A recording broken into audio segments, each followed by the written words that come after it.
기독교가 이 세상의 여타 다른 종교와 구별할 때 가장 특징적인 점은 무엇일까요? 또는 만약에 세상의 불신자들이 어떤 종교를 선택하고자 할 때에 그들에게 가장 매력적으로 다가오는 것은 종교의 어떤 점이 있을까요? 특별히 기독교를 선택하는 여러분들은 어떤 점 때문에 이 기독교 신앙을 갖게 되고 호의를 갖게 되었는지 한번 질문하고 싶습니다. 성도님들도 이런 의문들을 가지고 고민해 본 적이 있을 것입니다. 사람들이 여러 종교를 선택할 때 왜 한 종교만 선택하지 않고 왜 불교, 기독교, 이런 유교, 이슬람교 왜 이런 종교들을 특별히 콕 집어서 그 종교만을 선택할까요? 한국의 철학자 도원 김용 선생은 사람들이 종교를 갖는 이유를 다음과 같이 분석했습니다. 사람들은 모두가 어떤 도덕적 압력을 받는다는 것입니다. 어떤 사람들은 이 땅에서 한 번 살고 죽는 것이 아니라 계속 다시 태어나고 하는데 선한 행위를 하면 좋은 곳에 태어나고 악한 행위를 하면 지옥이나 짐승으로 다시 태어남을 믿고 그런 윤회의 생각에 도덕적 압력을 받게 되면 여기에 민감한 사람들은 불교신자가 되고 가문의 명예, 역사의 이름을 남겨 후손에게 부끄럽지 않아야 된다고 도덕적 압력을 느끼는 사람들은 유교 신자가 되고 절대적 초월적, 즉 김용옥 씨의 말을 들자면 초월적 영역인 천국과 지옥 그리고 신에 대한 도덕적 압력을 받는 사람들은 기독교 신자가 된다고 자신의 의견을 어필했습니다. 저는 이러한 분석이 상당히 객관적이고 설득력 있는 의견이라고 보아집니다. 그러나 제가 생각하기에 근본적이며 현실적 이유에서 기독교의 가장 큰 능력은 죽음으로 대표되는 인간의 절망에 대한 완전한 위로와 그 해결책에 있는 것이 아닌가라는 생각을 해봅니다. 공자조차도 제자들이 선생님 죽음 이후는 어떻게 됩니까? 라고 물었을 때 공자가 내가 사는 일에 대해서도 다 모르는데 어찌 죽음 이후의 일을 내가 말할 수 있겠느냐라고 반문한 사실에서도 저는 우리 기독교의 위대함을 다시금 느낍니다. 오늘 저와 함께 읽은 이 마가복음의 말씀은 인생에서 피할 수 없고 항거할 수 없고 어찌할 수 없는 절망적 상황으로 대표되는 죽음의 사건이 지금 펼쳐져 있습니다. 사랑하는 딸이 죽어가는 것에 절망과 두려움을 느낀 회당장이 지금 예수님께 나와 간구하는 상황입니다. 이 말씀 속에서 저는 절망을 눈앞에 두고 두려움에 떠는 회당장을 향해서 예수님께서 말씀하시고 행하시는 역사를 통해서 다음과 같은 기독교의 고귀한 진리를 발견하게 됩니다. 첫째는 예수 그리스도에 대한 신앙을 소유한 성도들이 부여받은 위대한 특권을 하나 발견하게 되고 또 다른 하나는 이와 정반대 성도들에게 절대 부여되지 않은 성도들이 절대 가질 수 없는 권리도 이 말씀 속에서 보여준다고 저는 봅니다. 이제 오늘 읽은 말씀을 통해서 여러분과 함께 이 점을 깊이 함께 고찰하고 하나님께서 성령의 감동으로 우리에게 주시는 하나님의 음성을 듣고자 합니다. 먼저 주목해볼 말씀은 5장 22절로 23절 말씀입니다.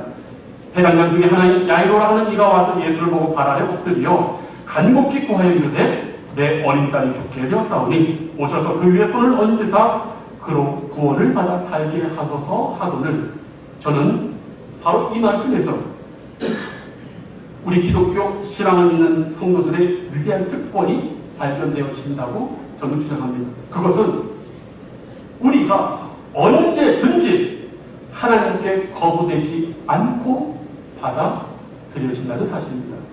내가 큰 죄를 짓고 회개하여 나아가도 하나님은 받아주시고 내가 잘못하여 삶이 어그러졌을 때도 하나님의 도우심을 구하려 나아가도 하나님은 받아주시고 내 삶에 크고 작은 어떤 문제든지 하나님 앞에 가지고 나아갈 때 우리 하나님은 절대 우리를 거부하지 않으시고 외면치 않으신다는 것입니다.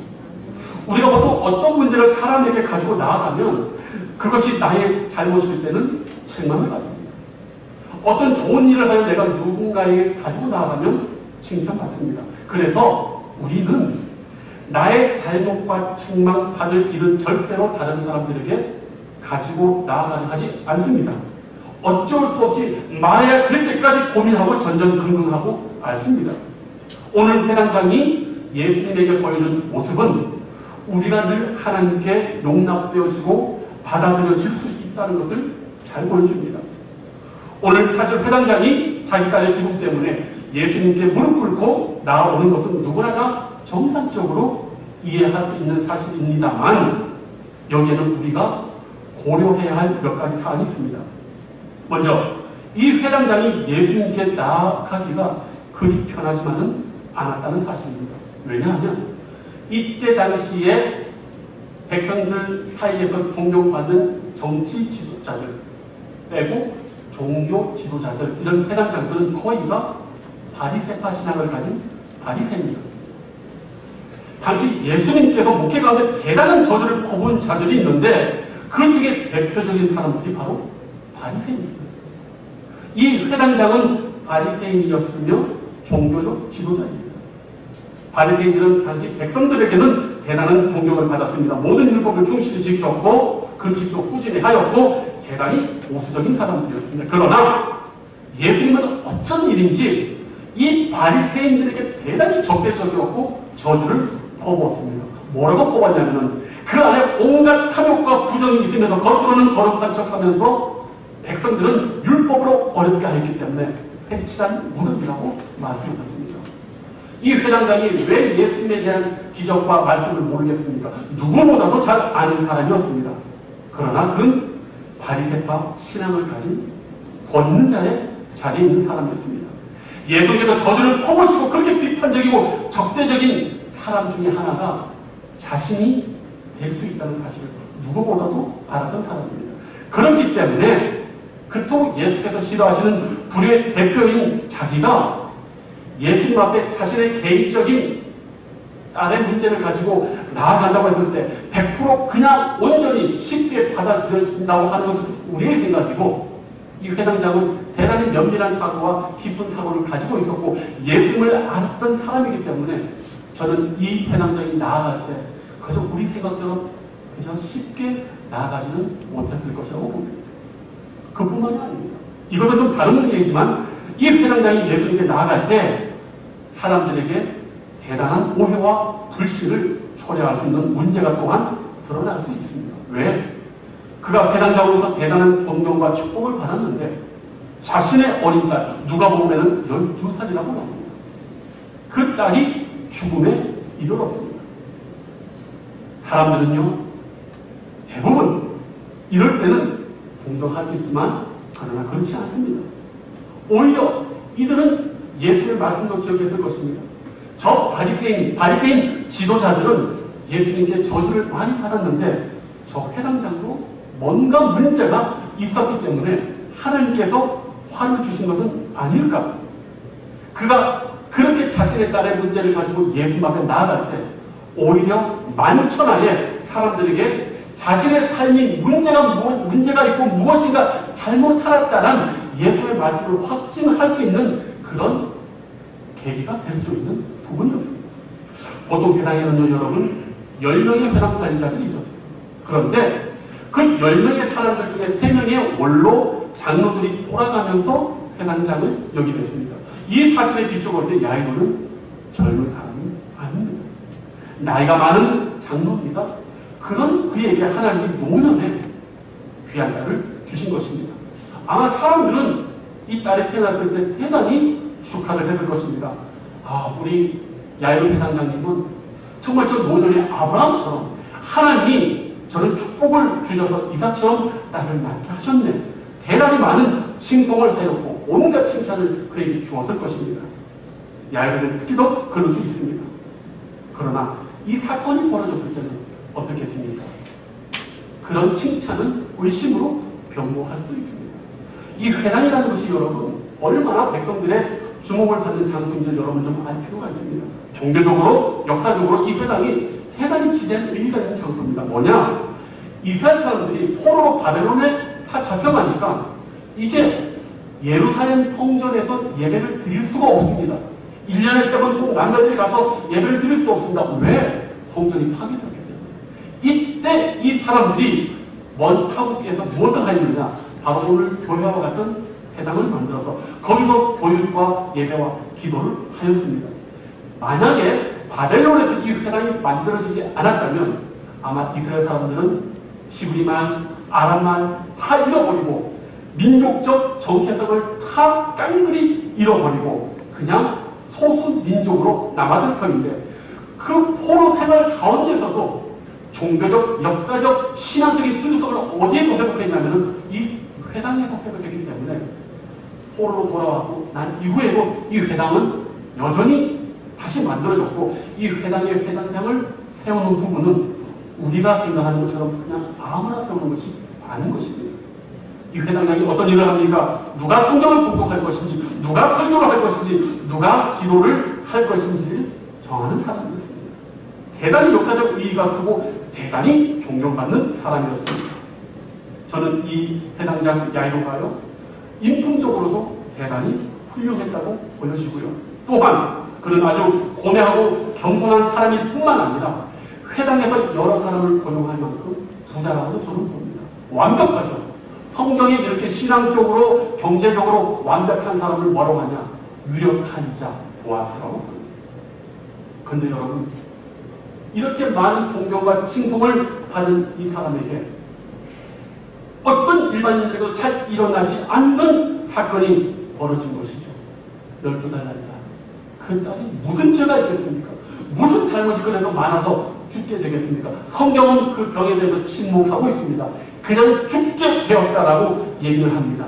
그러나 우리가 여기서 기억해야 될 것은 평상시 이런 사건이 벌어지는 사람들은 의심의 눈초리를 거두고 불신하기 시작합니다. 저 사람은 뭐가 문제가 있는 것이 문제가 있으니까 저 어린 딸이 병이 들었겠지. 우리가 보기에는 정말 신앙생활 잘하고 정말 거룩한 척 하지만 뭔가 기운을 부린 것이 있겠지. 하나님께서 지금 심판하지 않았을까? 우리 그런 생각하지 않겠습니까? 저분과 무슨 죄가 있겠지. 저 안 좋은 일을 당한 사람이 뭔가 하나님 모시게 문제가 있겠지. 오늘날에도 여러분 모양에서 이런 생각들이 얼마나 버젓이 존재하는지 모릅니다. 근데 그 사건이 공교롭게도 야이로에게 터졌고 사람들은 수군 걸었을 것입니다. 얼마나 무지몽매한 사람들이 의의 눈초리로 그 마음에 무너졌을지는 생각해보지도 않고 의심의 눈초리로 문제가 있다고 신랑하고 있는 것입니다. 바로 그런 야이로가 오늘 예수님께 이 용납되기 어려워진 여러 요인과 불신과 오해를 무릅쓰고 심지어 자신의 집안까지 벗어버리고 오로지 딸을 살리겠다는 신념 하나로 예수님께 나아갑니다. 굶기 같은 사람들이 그 자리에 있습니다. 그럼에도 불구하고 야이로는 솔직하게 말합니다. 내 딸이 죽게 되었는데 살려주십시오. 예수님께서 친히 안수하시면 나을 것입니다. 어떤 사람 옆에서 참 뻔뻔하구나. 그렇게 너의 삶에 문제가 있어서 하나님이 심판하였는데 이제 저 거룩한 랍비 선생에 가서 고쳐달라고 아마 그렇게 한 사람이 있었을 것입니다. 그러나 문제는 우리 하나님께서, 우리 예수님께서 이런 야이로에게 아무 책임나 하지 않으십니다. 어떤 비난의 말씀도 하지 않고 응해 주셨습니다. 그렇게 바리새인들의 대표적인 종교 지도자들에게 그들의 외식을 저주하셨던 예수님이신데 지금 야이로가 그 아픈 현실을 가지고 올 때 어떤 비판, 어떤 힐난도 하지 않으시고 그저 묵묵히 알았다고 가자고 하시는 것입니다. 사랑하는 성도님들, 어떤 삶의 모습, 어떤 삶의 자리, 어떤 실체, 우리는 사람의 낯을 가리지만 하나님은 그래도 좋다. 무조건 나에게 오라. 우리는 잘했을까만 하나님 앞에 나아갈 수 있다고 생각하는데 아니요. 여러분이 심하게 심지어 너무 부끄럽고 창피할 때 오히려 더 가까이 주님 앞에 나아가셔야 됩니다. 우리 예수님이 그런 우리를 오히려 더 반기신다는 사실입니다. 오늘 우리가 이 말씀을 보면서 잠시 생각할 것이 있습니다. 뭐냐면 어떤 사람의 불행에 대해 그가 겪는 아픔에 대해 우리가 너무 성급하게 판단하고 정죄하지 말아야 되겠습니다. 주님의 용납하시는 너무 크시기 때문입니다. 여러분 혹시 이런 속담 아십니까? 대답 한번 잘해보셔요. 돌다리는 두들겨 보고 걷는다. 요즘 시대는 그렇게 말 안 합니다. 돌다리는 그냥 걷는다. 길고 짧은 것은 다 초등학교 안 나오셨어요.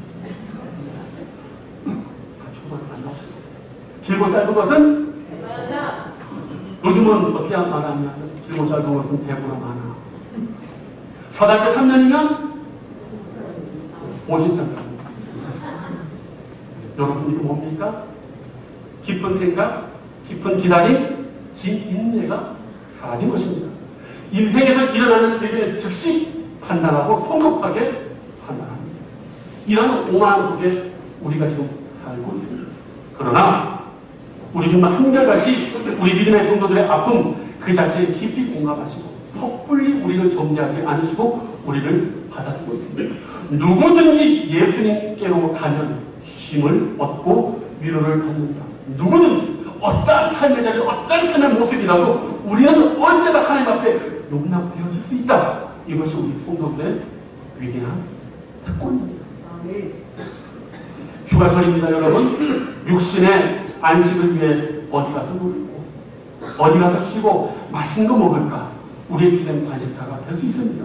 그러면 당신의 영혼은 어디에서 안식을 얻을 것입니까? 우리 영혼의 안식은 하나님의 품에 거하고 그분께 받아들여질 때뿐입니다.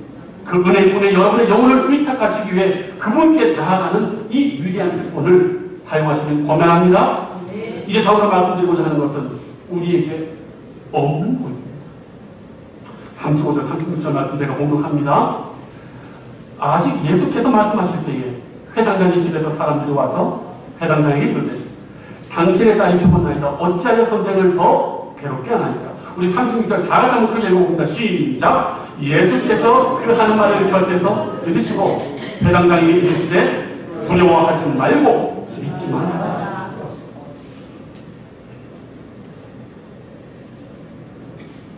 지금 예수님과 야이로는 급히 길을 가고 있는 중인데 중간에 한 혈루증 여인이 예수님 몰래 옷장을 만져 병이 났습니다.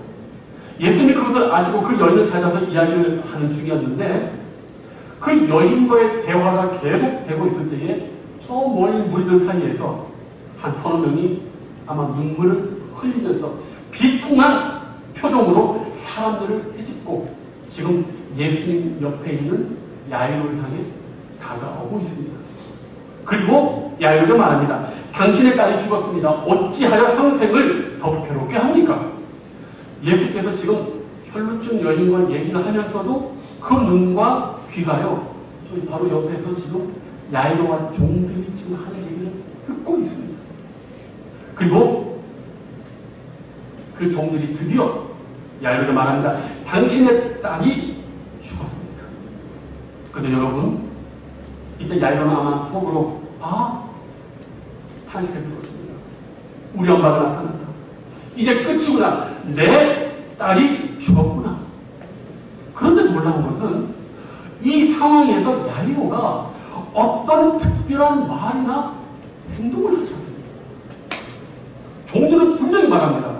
당신의 딸이 죽었습니다. 무슨 말입니까? 이제는 돌이킬 수가 없다는 것이죠. 상황 종료인 것이죠. 딸이 지금 목숨이 조금이라도 붙어 있으면 그나마 가능성이 있지만 사람이 죽었는데 뭘 번거롭게 예수님을 데려간다는 것입니까? 이분도 살아있는 사람의 병을 고쳤고 살아있는 사람의 소경의 눈을 고쳤고 살아있는 사람의 귀신 들림을 고친 분이시지 죽은 사람을 지금까지 살리신 적이 없지 않습니까? 그러니까 이제 예수님 번거롭게 하지 말고 천년만 지금 하고 있는 겁니다. 끝났습니다. 해당자이에요. 여러분 제가 지금 주목한 것이 바로 이것입니다. 야이로의 종들은 더 이상 희망이 없다. 완전한 절망을 해당장에게 아뢰고 있는 겁니다. 해당장 야이로는 예수님의 말을 들으며 속으로 지금 두려워하고 있었지만 딸을 살리는 것이 끝난 것이라는 절망까지는 이르지 아니한 것입니다. 만약에 야이로가 종들의 말을 듣고 보통 사람들처럼 절망했다면 어떻겠습니까? 이 놓친 애는 그 자리에서 다리가 풀려 맥없이 주저앉거나 뒤로 넘어지거나 통곡을 하였을 것인데 성경에는 전혀 그런 상황에 대한 묘사가 없습니다. 오직 야이로에게 나타난 것은 여러분 절망이 아니라 두려움이었습니다. 여러분 절망과 두려움을 여러분 구별할 줄 알아야 됩니다. 절망은 어떤 희망도 없는 영적인 사망 상태를 절망이라고 하고, 일찍이 대마도 철학자 케르케고르가 이 절망을 말하기를 죽음에 이르는 병이다 라고 말한 것입니다. 그러나 이 두려움은요, 그런 것은 아니에요. 반박인 것이에요. 두려움 자체도 권장하거나 칭찬받을 것이 아니지만, 지금 야이로가 딸의 상황 소식을 듣고 두려움은 있었지만 뭐 하지 않았다? 절망하지 않은 것이에요. 왜입니까? 예수님께서 그 얘기를 옆에서 다 들으시고도 예수님이 지금 사망 선고를 내리시지 않으셨기 때문에, 예수님께서 야이로에게 미안하다, 너무 늦었다, 내가 이 혈루증 여인 때문에 지쳤구나, 미안하다라고 얘기하지 않으시고, 내 딸 언젠가 사람 다 죽는데 그래 빨리 먼저 보내고프니까 이해해라, 이렇게 말하지 않았습니다. 그렇기에 야이로는 예수님이 끝났다고 이야기하지 않고, 절망하지 않고 포기하지 않는 겁니다. 예수님이 안 된다, 늦었다, 포기해라라고 말씀하시기까지 우리가 절망하고 포기할 권리가 없는 것입니다. 바로 이것이 오늘 제가 그토록 말하는 기독교의 위대한 특권이 없는 권리라고 제가 주장하는 것입니다.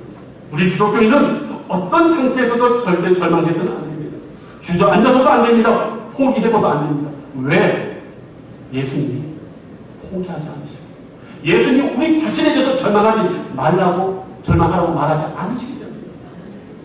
우리 안에 보낸 예수님께서 거하시고 능력자 되신 그 주님이 우리 안에 친히 지금도 역사하고 있습니다. 우리에게 많은 권리가 있습니다. 그러나 그리스도를 믿는 신앙인에게 절대 가질 수 없는 권리, 절망할 권리, 포기할 권리, 주저앉을 권리, 우리에게 없습니다. 우리 하나님께는 못하실 일이 전혀 없으십니다. 모든 일에 하나님의 때가 있을 뿐, 그 때를 우리가 기다리지 못합니다. 하나님께서 우리의 기도에 응답을 안 하시거나 내 삶의 곤궁 속에서 기도할 때 응답 못 하시는 것이 아닙니다. 하나님의 시간과 나의 시간이 다를 뿐입니다. 야이로는 여러분 이 점에서 얼마나 위대합니까? 그러나 이건 사실 소박한 것입니다. 왜 두렵고 떨리지 않겠습니까? 딸이 죽었는데. 그러나 그가 두려움을 가지고 있지만 절망하지 않는 것은 옆에 예수님이 계시기 때문입니다. 예수님께 야속한 생각 들 수 있죠.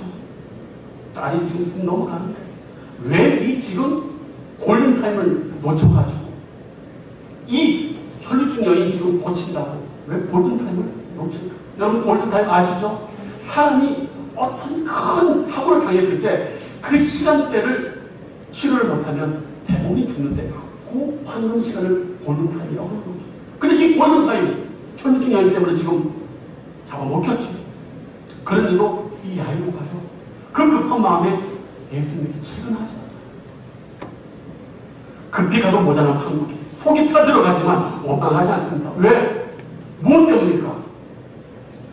내 옆에 예수님이 그냥 계시기 때문에, 대적이 때문에. 그러니까 예수님만 있으면 빨리 가든 늦게 가든 무슨 일이 벌어지든 예수님이 포기해라, 절망하라 이 말만 아니라면 예수님이 내 옆에만 있다면 문제가 없는 것입니다. 딸의 상황 소식을 듣고도 가는 길에 주님 만류하지 않죠. 주님 옷자를 붙들고 예수님 안 가셔도 되겠습니다 말할 수 있지 않겠습니까? 그런데도 야이로는 그 말도 하지 않고 그저 묵묵히 예수님께서 지금 나에게 어떤 말을 하실까 그 말씀만을 기다리고 있는 것입니다. 가슴은 무너져도 성급한 속단 내리지 않고 예수님이 끝났다고 이야기하지 않으니까, 그만 포기하자라고 말씀하지 않으니까 야이로는 딸의 죽음 소식을 듣고도 그냥 예수님 옆에 있을 수 있는 것입니다. 여러분, 중국 교회의 아버지 워치만리가 일찍이 이런 말을 남겼습니다. 나는 하나님의 뜻을 어길 만큼 담대하지 않다. 나는 하나님의 뜻을 어길 만한 자격이 없다.